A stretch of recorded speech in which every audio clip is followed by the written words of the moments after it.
జాబిలమ్మ ఆగవమ్మ ఆలకించవ ఈ శుభవార్త, జంట ప్రేమ చాటెనమ్మ వేల వన్నెల ఈ శుభవార్త.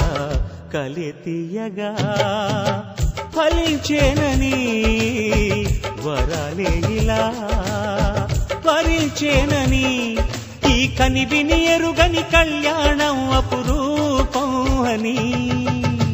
కలితీయగా ఫలించేనని వరాలే ఇలా వరించేనని. జాబిలమ్మ ఆగవమ్మ ఆలకించవ ఈ శుభవార్త, జంట ప్రేమ చాటెనమ్మ వేల వన్నెల ఈ శుభవార్త. కలితీయగా ఫలించేనని వరాలే ఇలా వరించేనని.